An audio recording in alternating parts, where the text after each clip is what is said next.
Channel 9, WCPO TV, Cincinnati.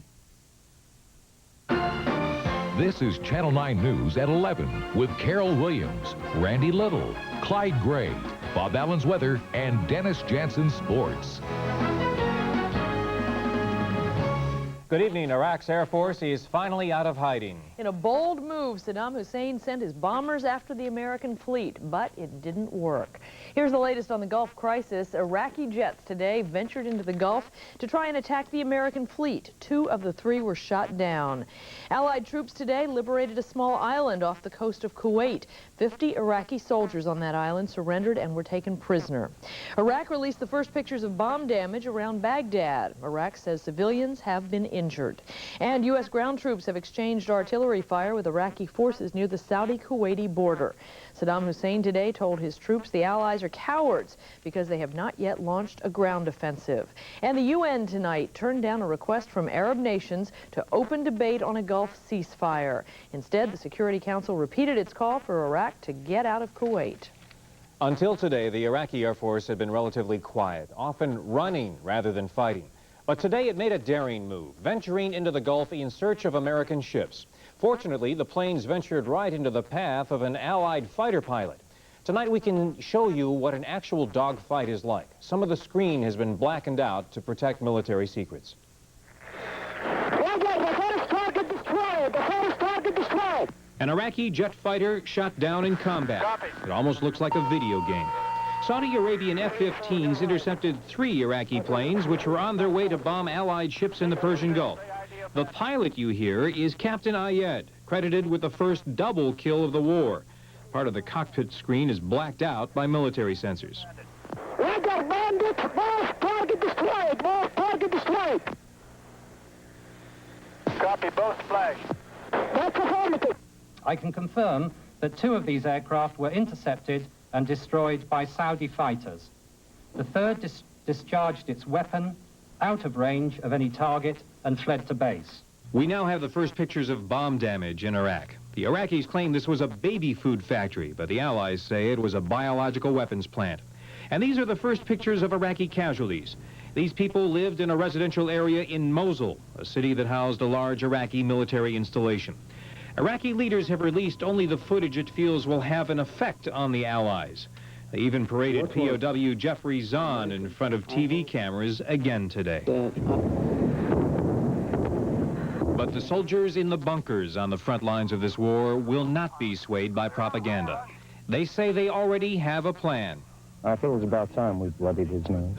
He's basically raped that country.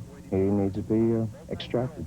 Saddam Hussein has really hurt a lot of people, not only just because we're all over here and we're away from our families, but it's just a good opportunity for us to show old Saddam what we can do. And in an extremely unusual move today by the Pentagon, officials announced that the U.S. military is using submarines from as far away as the Mediterranean and Red Seas to launch missiles at Iraq. Of course, prayers for our soldiers continue tonight, and so do signs of support. Tonight, it was the people of Sardinia. Suzanne Gatto was there for the town's candlelight vigil. Tonight's support meeting in Sardinia had all the makings of a patriotic vigil. The American flag was hanging proudly, and everybody was wearing their orange ribbons. But Sardinia is a small town, and that means there's a big difference when it comes to the war in the Middle East. Just about everybody here knows somebody over there. I have a grandson, Robert Steele, Sergeant Robert Steele. Donnie Griffin, my neighbor on Staten Road. My husband, Don, he's over in Saudi Arabia. I have a son over there. It's no doubt that just about everybody in Sardinia knows someone who's serving their country right now in the Mideast. After all, the population in Brown County is only at about 35,000, and nearly 1% of those people are in the armed forces. Every day that goes by, this small town feels the effects of the war in the Mideast. David Latham, Derek Sissel. And as they read off the names of the Brown County servicemen and women tonight, the family members and friends listened and prayed, thankful that much of their town was doing the same. It's just that everybody knows everybody, and they tend to reach out to each other maybe a little more than they do in the big cities. I hope they're safe. And even the children in Sardinia are reaching out. Today, this third-grade class sent a recorded message to a U.S. Marine in Saudi Arabia who they've adopted as their pen pal. 1, 2, 3. See you later, alligator. But the reality is no one here really knows when they'll see their Brown County soldiers again. But for each one of these candles, there's an empty heart burning for their return. Suzanne Gatto, Channel 9 News. CBS News tonight is still searching for 4 journalists missing in the Gulf War. Veteran correspondent Bob Simon is among the missing. You may have seen his reports on CBS. The network says it has not heard from Simon in 4 days. He disappeared along with a producer, a cameraman, and a technician. A car the 4 of them were using was found abandoned along the border between Saudi Arabia and Iraq. Their footprints were followed to the nearest Kuwaiti checkpoint manned by Iraqi soldiers. And the Army tonight is trying to find out how vandals managed to break into a supply building at a local Army Reserve Center at a time when military installations everywhere are supposed to be on full alert. Sometime during the past few days, thieves broke into an area of the Fort Thomas Reserve Center, which houses landmines and rocket parts, among other things. Fortunately, the burglars didn't take any weapons, only some sleeping bags, helmets, and backpacks. But the incident has raised concerns about how thieves could move about so easily during this time of war without anyone noticing. The state of Ohio is considering a bill to protect the income of state employees serving in Operation Desert Storm. Senate hearings started Wednesday on a bill requiring Ohio to make up the difference in state employees' salaries up to $1,000 per month. Now, if passed, the law will only protect those who make less in military pay than the state normally pays them. Some members of Congress are talking about the Persian Gulf and taxes in a different way tonight. They're talking about raising taxes to pay for the Gulf War. Channel 9's Clyde Gray joins us now to tell us why some local experts on the economy say that's a bad idea. Clyde, I imagine a lot of people would say that's a bad idea. No doubt about that, Carol. You know, the invasion of Kuwait by Iraq already has our economy reeling towards a recession. The experts tell us a tax hike to pay for the war would just make matters worse. But 2 we talked with tonight do have a suggestion that might pay for the war without further hurting the economy. Each Tomahawk cruise missile we fire at Iraq is $1 million headache for Saddam Hussein. We have fired more than 100 of them. That's $100 million just on cruise missiles alone. In fact, the total expenditure of the U.S. military presence in the Persian Gulf runs at nearly $1 billion a day by some estimates. It's a huge debt that has more than a few folks deeply disturbed, including Central Trust Investment Officer Walter Parker. We already are running a record federal deficit combined with very high debt on the part of the consumer and the part of corporations. So anything that adds on to that debt burden will be very serious. So concerned are members of Congress about the debt that at least one is now proposing an income tax surcharge to pay for the Gulf War.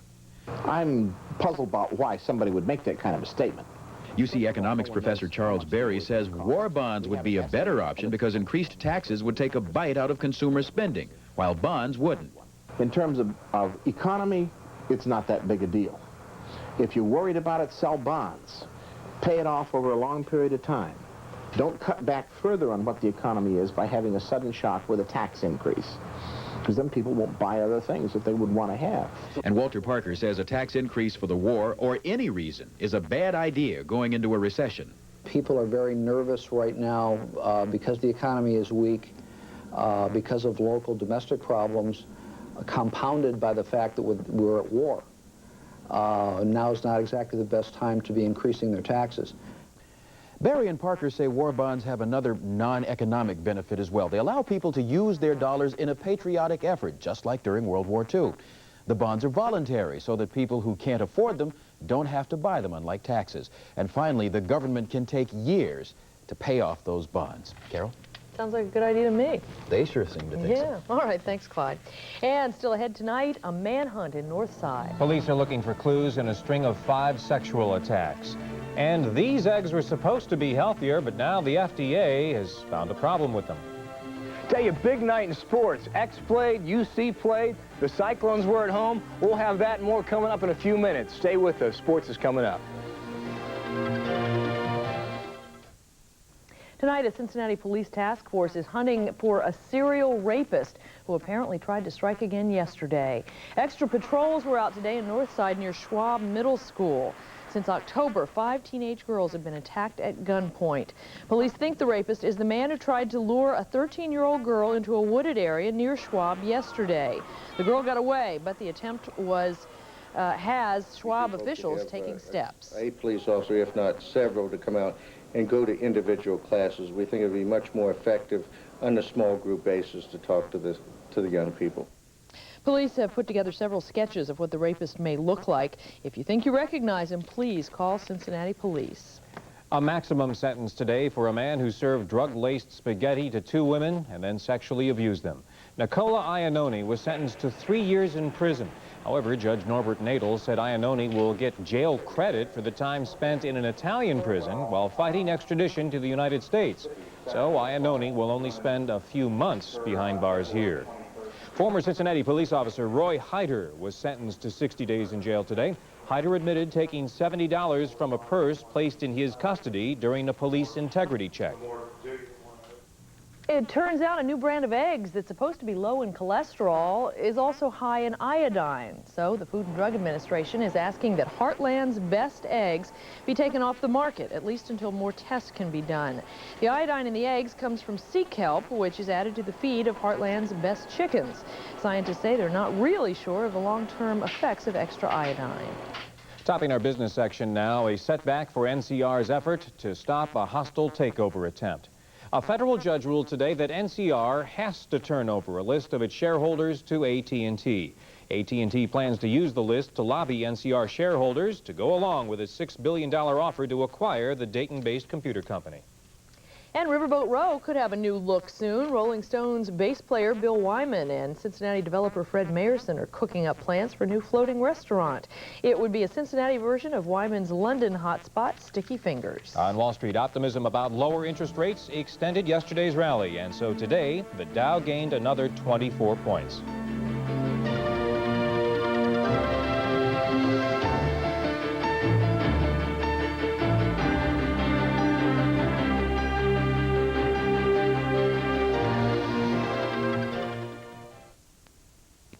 Tonight's business report was brought to you by Gradison & Company, Incorporated. Gradison has been providing high-quality investment products for more than 65 years.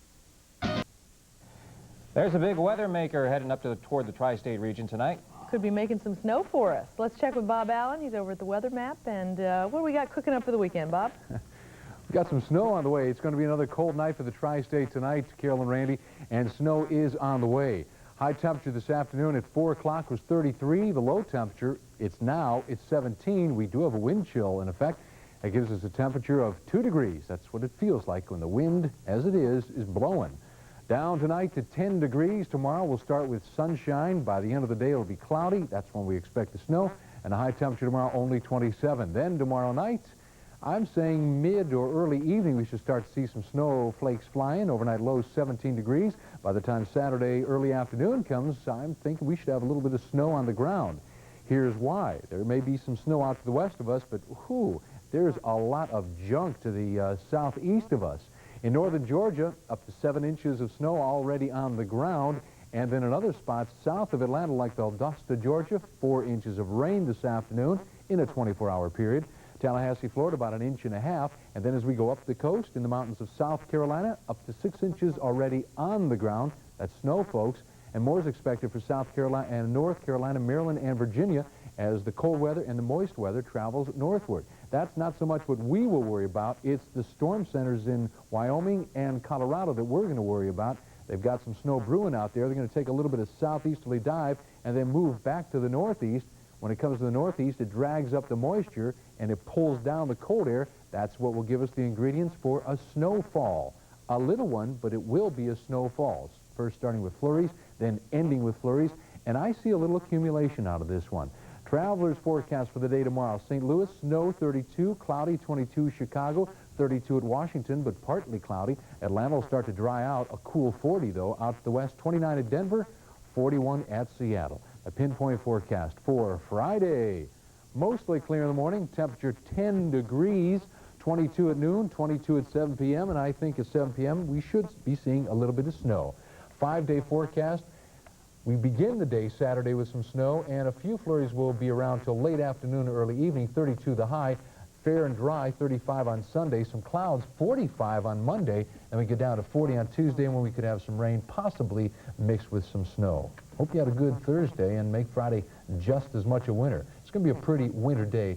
Then we'll batten down the hatches for a little winter weekend into the weekend. Winter weather into the weekend. We get it. Okay, thanks Bob. We'll be right back. Bill Hemmer with sports in a moment. Denny was up doing the Xavier game, so Bill Hemmer is here, and I am surprised at how small the crowd was up in Detroit for the game tonight. I guess they just don't know. They're just not big basketball fans. It doesn't matter. X won anyway. That's the important thing. Yeah, my theory stands true, though. Every time it seems like X plays on Channel 9, they have their closest ball games. Tonight, no exception. 2-point winners. They knew they needed this one, that's for sure. Tonight in Detroit, Xavier ran into a surprisingly tough Titans team. It was close, maybe too close, but X, late in the game, pulled it out. It's a 69-67 final. Take you up to Detroit. Pete Gillen, he had fits with a guy named Dwayne Kelly. Kelly with 25 points to lead all scorers and kept Detroit in the ball game until late. That's when Michael Davenport got a huge bucket. In the lane, the foul, the roll, Davenport gets the bucket. He had 15. But less than a minute to play now, Detroit took the lead. Out top. The three-pointer is good, and X had to scramble, but here's the finisher. Aaron Williams, down low, uses the glass, makes it good, and Xavier hangs on. It's a 69-67 final tonight. X now 12-4 overall. They'll play Saturday at South Florida, and a big audience for that game. ESPN will carry that game live at 1 o'clock. Meantime, the Cats are back on track tonight in Tulane. UC had to fight, scratch, and claw for a win, but tonight, that's what they got, a win. 60-56 is your final. Down in a place called the Wave Cave at Tulane, tough place to win. Game tied at half, but second half UC came out firing. Allen, 80 Jackson for 3, and UC needed every point they could squeeze out tonight. Seesaw game, but here inside, great move. Lavertus Robinson, strong move, gets the foul, and UC took the lead. Robinson had 13. Highlight of the night, though, it's late. Allen Jackson stops. Great feed to Herb Jones. Jones had 19, and UC had the win.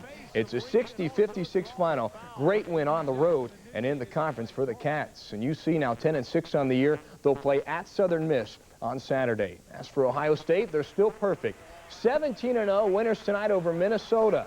The hot hand for the Buckeyes, Jamal Brown, 17 points, 3 on the jumper right there, and OSU wins it. 80-70 the final over Minnesota. On your scoreboard, Indiana goes to 17-2. They win by 10 over Michigan. First half, rather, UCLA on top by a point. Down in Louisville, Clarence Weatherspoon, 25 points. They beat Louisville by 3, and Utah by 5 on Colorado State. Elsewhere, Butler by 5 on Dayton, and Thomas More loses tonight to Campbellsville. College hoops closer to home. NKU hosted Bellarmine tonight. The Norsemen trying to steal a win, but it did not happen. Todd Svoboda, nice follow-up off the miss right there, but Bellarmine's Tom Scherfrantz, 24 points. He did the damage, and NKU took the loss. It's a 79-73 final this evening. In hockey, don't skate now, but the Cyclones are in second place in their league, all alone. Tonight, they beat Richmond 5-2 up at the Gardens. It was flag night. The first 1,000 folks in got an American flag. Nice to see. Cyclones didn't let anyone down either. Tom Nesel out front. Nice slap shot is good, and the Clones broke out to a 4-1 lead. Richmond could not get close. Later, they added another one and put it away. The Clones win it on the ice tonight. 5-2 is your final. Guess who has played his last college football game? The Rocket. Raheem Ismail, Notre Dame's all-everything, will go pro. Ismail made his decision final today at an early morning news conference. Rumors had floated around for some time, but today the rumors are put to rest, and the truth came out. The Rocket will blast off into the NFL in this year's college draft. And really, that's good to see for this guy. But the unfortunate thing for the Rocket is that New England has the first pick, rather, the 1-15 New England Patriots. The Rocket says he'll play for anybody, but at this point, if New England comes knocking, I kind of want to see what the guy's got to say. We will see. A Patriot missile then, wouldn't he? Mm-hmm. Okay. We'll be right back. I think we've heard that before. Well, I just...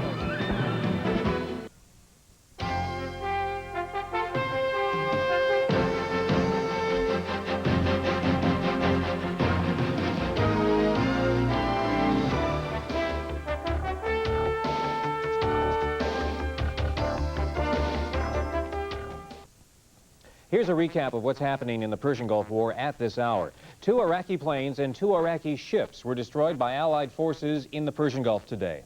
The number of U.S. forces in the Gulf is swelling. The Pentagon says there are now 478,000 U.S. troops in that region. And Saddam Hussein is trying to draw the Allies into a ground offensive. He says the Allies are cowards for avoiding a land confrontation. And Bob's got his eye on some snowflakes heading our way. It's a big eye, and it's a long-distance vision I've got, Carol, because right now it's brewing in Colorado, but it should start to move into town tomorrow night. Meanwhile, for the day tomorrow, we'll rise with a mostly sunny sky and a temperature right around 10. We should hit 27 for the high tomorrow. Making a